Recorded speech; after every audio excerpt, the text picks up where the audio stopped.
I was fired from the last job that I had.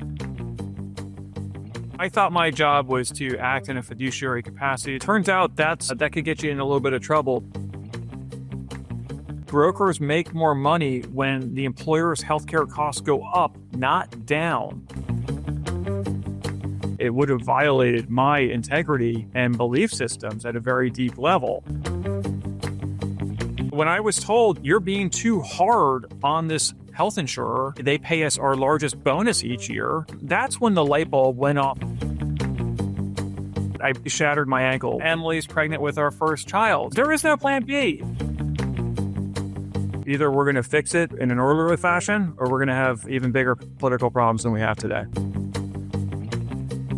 Today's guest, Donovan Pyle, was fired from his job. Donovan, what the heck did you do? Wow, this was quite the opening. That is true. I was fired from the last job that I had, and I was working for a national employee benefits brokerage firm, which probably a lot of people don't even know what that is.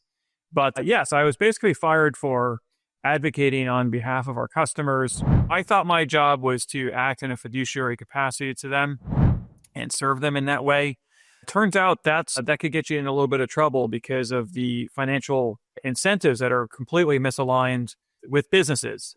So I just didn't understand the job, and that's a problem. So I want to dive into this, and thank you for letting me ask you this really super provocative question at the very beginning, but you are not a guy who shies away from controversy, so I figured you're the perfect guest for doing something like this. Take me through what I think it is and what it really is in your industry. Sure. So just to level set for the audience here. So businesses in the United States cover 164 million Americans with healthcare benefits. And here's the thing, 81% of businesses rely on benefits brokers to help them get the most value for their money. In other words, we're going to spend all this money on healthcare and benefits. And since, let's face it, most CFOs and finance teams have little to no training or expertise in healthcare financing or procurement, and HR professionals often have little or no training in this area as well, they rely on the financial recommendations of brokers to help them get the most value for their money. That is what the expectation is with that relationship.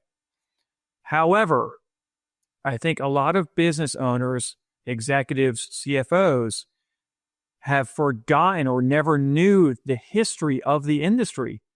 The benefits brokerage industry was not developed to help you maximize the return on your investment and get the most value. It was developed to simply sell insurance products for insurers. That's what it was developed to do. And that is the dominant way that the brokerage industry gets compensated some 80 years later. So here you are. So you are all enthusiastic. You want to help people. You get hired by this company. You do your job. You make good money. And then what exactly did you discover where you went, hell no? Yeah, so basically, because the brokerage industry was developed to sell products for insurers, for health insurers, they get paid by health insurers to sell their products. They're their number one distribution partners are brokers. And so the disconnect is that basically because brokers work in many cases on a commission basis, and they also get paid bonuses from insurers for reaching certain sales targets, at the end of the day, brokers make more money when the employer's healthcare costs go up, not down. There's the old Charlie Munger quote really applies here. Show me an incentive and I'll show you an outcome. And it's no wonder that healthcare has become, for many businesses, a top 3 expense and also the fastest growing financial risk on their P&L in many cases. And it's all about incentives. So now here you are. It almost sounds to me like you were at a moral crossroads here, right? So now you are, okay, I have the choice here. isn't this like the Tom Cruise movie, The Firm or something like that, where you where you realize that if you do it the way they lay it out for you, you make more money. But if you do it the way they lay it out for you, then you're violating the fiduciary duty. Take me through that moment. Take me through that trigger moment, that defining moment where you said, I cannot do this. Yeah. So, I mean, it's more than that I couldn't fulfill my obligation as a fiduciary, which is the way I want it to work, but it would have resulted in a moral injury, right? It would have violated my integrity and belief systems at a very deep level. If the brokerage industry was frankly transparent about their business model and who they actually serve, I would have no bone to pick with them whatsoever. And I wouldn't have gone and worked for a national brokerage firm.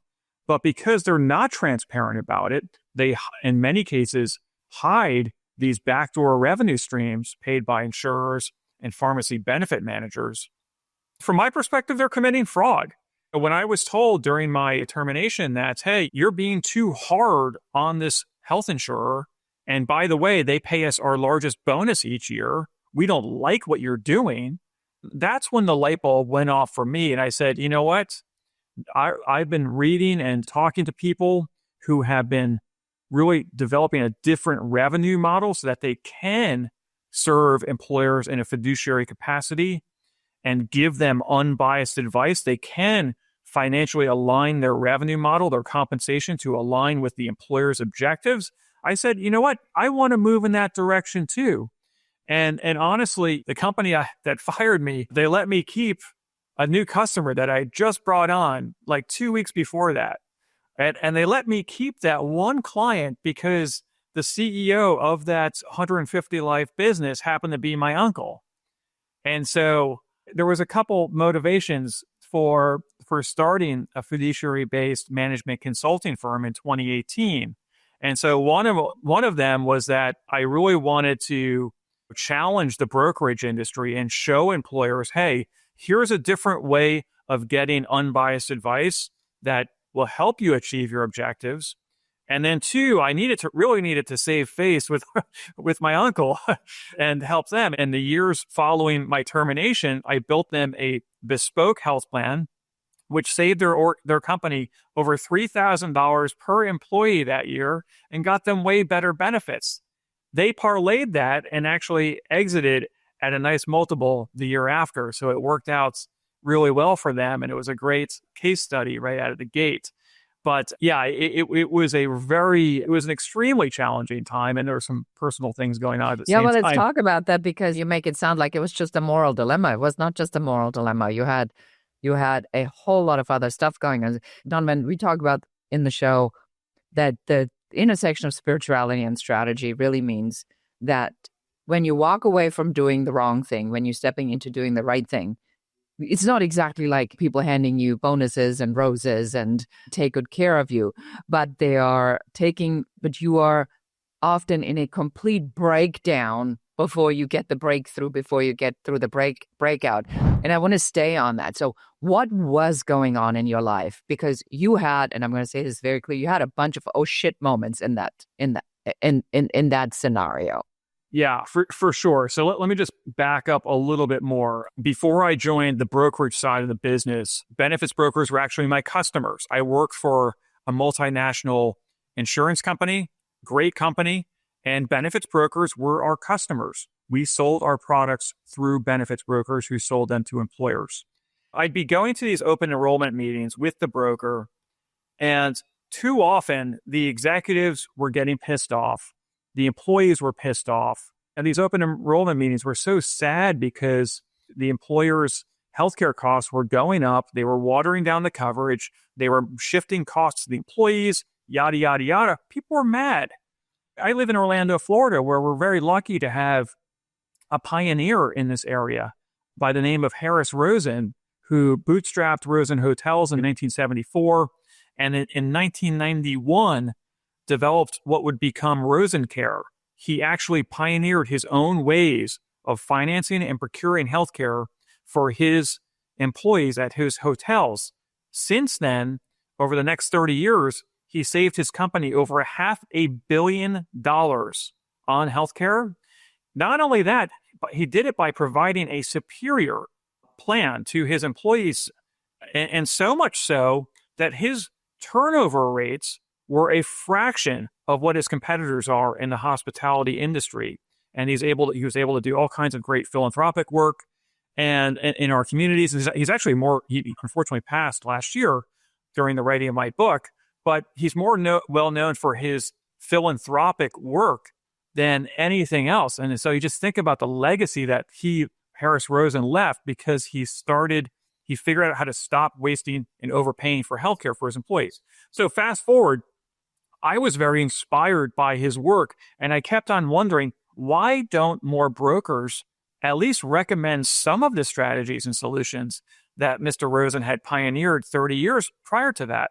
And I very naively thought, geez, if I just move to the brokerage side of the business, I can probably scale these innovative solutions. I can probably help some people, and I might even make some money doing it. And as I learned, that's not the business that the brokerage industry is in whatsoever. And so that's a problem. But going back to your question, what was going on in my personal life? So basically, when you work for a national brokerage firm, many of them will give you two options. You can work on a 100% commission basis because you're taking on a lot more risk. You're just eating what you kill. There's a lot more potential upside, right? Mm-hmm. Or you can work with a base salary and get much less upside based on your sales. I said, you know what? I've been planning this move for several years. I've saved some money away. I'm going to work on a 100% commission basis. So I basically didn't make any money for about 6 months while I was building a book of business. It's a very long sales cycle. Things take a long time to get going. But I had fallen in love with my wife, and we had just purchased our dream home that was one of the oldest houses in our community. And we did you just say fixer upper? Oh yes, I did, and we were fixing it up. Not only that, we had basically demoed like half the house, like just completely gutted it. We were doing most of the work ourselves. We were working 16 hours a day for a long time, and so I'd basically taken on a lot of risk throughout this year to help get us where we want to be. When I got fired, I was like, my goodness, look at what's going on here. I was just starting to make money from the sales I had made. The house was in complete shambles. And then this is just ridiculous. 2 weeks after that, I severely shattered my ankle working on the house. So now I'm in the hospital, right? And a few weeks after that, we find out that Emily's pregnant with our first child. So you talk about a pressure cooker. This was an enormous amount of stress. And I say all that with the context that, listen, I'm a white guy that was born in America in the 20th century. I got no problems, right? But yes, this was an insane amount of stress. And so the only option really was just an enormous amount of focus on getting this business off the ground, making sure that my first client was successful, and taking care of my family. There's nothing like a lot of stress to really get you motivated and get in gear. So that's that. I think that they call that when there is no plan B. There is no plan B. Well, yeah, you make your own plan B, right? I mean, you got to figure it out. And, I had a leader in my Boy Scout troop when I was a kid. And when I went off to college, he said, listen, when plan A doesn't work, go to plan B. When that doesn't work, go to plan C, and on and on and on. And he was right. I mean, if you think about it, life can be difficult. So you got to just be persistent and tenacious in that way. I really want our audience just to go through this here for a second. So you're discovering that there's really something going on in an industry where making money and meeting a bottom line has become more important than doing what the integrity or what the spirit of the business was, which is to help people to remain healthy, to help employers to give good incentives so that their employees are taken care of. And now it's just an expense. You said something to me that really stuck with me. You said there's a difference between buying healthcare and buying health insurance. What's the difference? So lots of businesses and executives are under the assumption that, listen, we buy the insurance and we rely on the insurance company to manage our healthcare supply chain. Let me explain. We rely on the insurance company to negotiate the discounts, which equals a price on how much we're paying for hospitalizations, surgeries, labs, imaging, and drugs. They delegate the management of that healthcare supply chain to health insurers and brokers. If the financial incentives were aligned, that would all be good and fine. But the reality is that the way that the regulatory environment is structured and the way that the market conditions are structured right now, health insurers actually make more money when the underlying costs of hospitalization, surgeries, labs, and imaging and drugs go up, not down. Did you just say they make a commission? Yeah. So if I get sick, let's say I go with my shattered ankle from my renovation into the hospital. If they sold me a shitty insurance and my co-payments and my plan costs me a lot of money, are you saying that they're getting an incentive for that? Yeah. So basically it's essentially a cost plus price fixing scheme. Under federal law in the United States, insurers have to spend 85 cents on every premium dollar on claims. And if they don't spend that money, they got to give the remainder back to the employer. And so be it that they're publicly traded companies and they've saturated the marketplace, they're not looking to reduce the revenue / premiums for the employer. They want the more their cost basis goes up, the higher their share value goes up. So it's a very interesting regulatory environment in which they work. But just to back up a second, one of the chapters that I have in my book is on the history of this industry. And I think people will find this really fascinating, that, health insurance was actually developed not to help patients necessarily mitigate risk. It was really developed to help hospitals during the 1930s, during the Great Depression, to stabilize their revenues. Prior to 1929, there was no such thing as health insurance.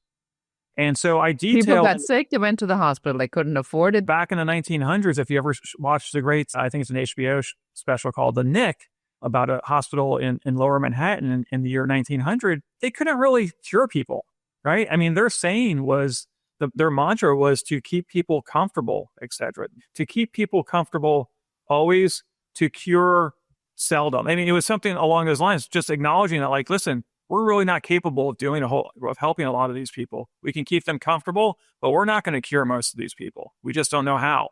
But as medical advancements came to the fore and they started to be able to cure people, and they had to train doctors and sterilize hospitals and all these different things, they had to increase their prices, and many of their patients couldn't afford to pay for it. So Baylor University Hospital in Dallas, Texas said, you know what, we have an idea. What if we got patients, we partnered with a large employer in our area and had them prepay for our services? What would that look like? And so they struck a deal with the Dallas Teachers Union and said, listen, for 50 cents per employee per month, your teachers can come to our nice, clean hospital and deliver their babies. And that became the first Blue Cross plan. And they rebranded it as Blue Cross in 1934. Here's the kicker, though. Here's the thing. Hospital executives across the country saw the success of this program and how it's helped stabilize hospital revenues. And they said, geez, how can we develop our own Blue Cross plans in our own region so that we can stabilize our revenues? And so they actually put up the seed money to found health insurers. They created health insurers as a distribution vehicle for their hospital services. It's just fascinating. You know what it reminds me of? I was doing an audit of my life insurance, maybe like 10 years ago. And I realized that the insurance, there's the cash value and there's the death benefit. And I realized that if I continued to pay the amount that they wanted me to, I literally had absolutely no benefit, because my death benefit would not go up, and neither would my cash value may have gone up by an insignificant amount of money. And so I asked him and I said, well, are you saying that if I pay $500 a year versus $160 a month, I'm still getting the exact same coverage? And they said, yes. I said, then why would I be paying more money to you if I don't get any benefit? So it's almost like you're saying that there is a knowledge in here that is purposely withheld because it makes the spreadsheet looks better. So what are we doing instead? So now the business owner is listening to this and goes, I'm not liking the way this sounds. What do you recommend they do? So basically, there are 6 steps for healthcare transformation at your organization. And let's keep in mind of what why do you want to take these steps? Well, in the current state of things, the average business overpays for healthcare by $4,000 per employee per year. And that's a pretty conservative estimate. Okay, so it's $4,000 that should be sitting on your P&L for every employee that you have at your firm is going towards health insurance, and it's being wasted. I want executives listening to think about what you could do if you had even just another $1,000 per employee per year in profits for your organization. What could you do with that? Investing in R&D, sales and marketing, on and on and on. All these, it creates all of these opportunities, which is fantastic. But as far as the transformation, how do you unlock that trapped capital? The first step is to get unbiased advice. If you're not getting unbiased advice on how to maximize the return on your benefits investment, you have absolutely no chance of reclaiming that lost profit because the people you're relying on financially benefit from that waste. Okay, they're not going to show you how to do these things. The brokerage industry was designed to sell products, not give you financial advice. Financial advice is a service, right? It's a very different business than selling insurance products. And so they're just not tooled to do that. So where do you find unbiased advice? How do you get it? There are 2 ways. Number one, you can do what people like Mark Cuban have been advocating for across the country with CEOs. And he's saying, listen, you need to bring benefits expertise in-house. So if you're a company that has more than a few thousand employees, you absolutely want to start strengthening your benefits team in-house. This way, you're definitely getting unbiased advice. They work for you, right? They're on your payroll. Okay, but there's a whole bunch of companies out there that don't have that scale where bringing resources in-house will necessarily make sense. So what do those businesses do? So for those businesses, what you want to do is you want to find and partner with a fiduciary-based management consulting firm that actually specializes in healthcare financing and procurements, right? They will protect your blind spots. They serve in their contract with you as a fiduciary to you, and they specialize in this area that your in-house teams don't understand, don't know where the landmines are, and they will protect you. So for a list of them, you can go to, there's an organization in Boston called the Validation Institute. Full disclosure, I'm a senior advisor there, but they have a list of fiduciary-based management consulting firms, and I would invite you to take a look at them. I like this a lot. And but people can just get out of their contracts, right? Contracts usually are done for the entire year. So they'll have to do this ahead of time and then wait until the contracts are expiring in order for them to do this. Okay, can I level set there? I'm asking. Please educate. I think this is so freaking shocking to say that I'm going to an insurance company and I'm going to a subject matter expert because it's not my subject matter expertise. But all the time, they're only incentivized to line their own pocketbooks and not really watch out for me, sort of watch out for me-ish. There's a layer of apathy, okay? And listen, I want to be perfectly clear. America needs benefits professionals now more than ever, okay? And there are thousands and thousands of benefits professionals across the country who tirelessly work to help their customers. The challenge, though, is that they are stuck in a legacy system that does not reward them for doing so, okay? So think about this. The more effective you are at your job, right? The less money you're going to make. Who wants to do that?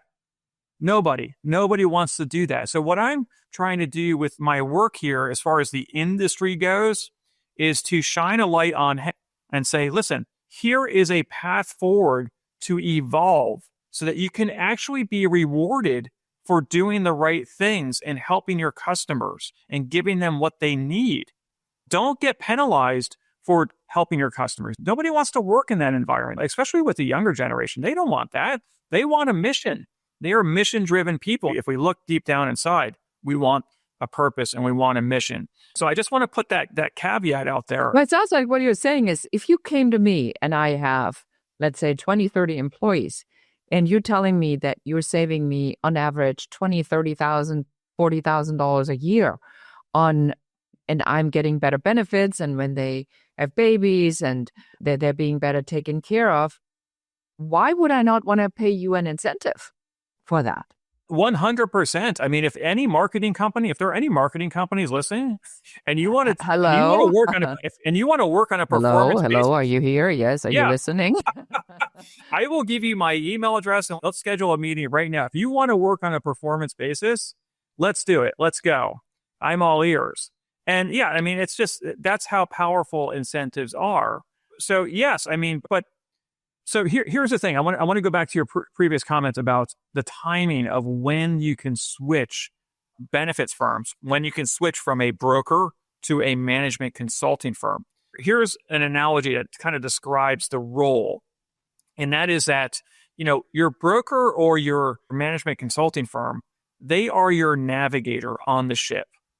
They're the one pointing the ship in a particular direction and hopefully getting you to where you want to go as an organization. They are not the ship themselves. The ship themselves is the health insurance products, the policies, yada, yada, yada underneath that. Okay? So you can change your navigator almost any time without changing your ship.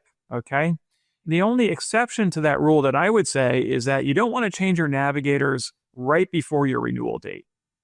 Because, it's there is certainly an implementation process, and to mix metaphors, you don't want to start remodeling your kitchen the weekend before Thanksgiving. Probably not a good idea. But what you don't want to do is wait till, you get this 30% renewal increase and then say, oh, geez, we should probably start looking for a second opinion. That's going to be a tough time to tackle that problem.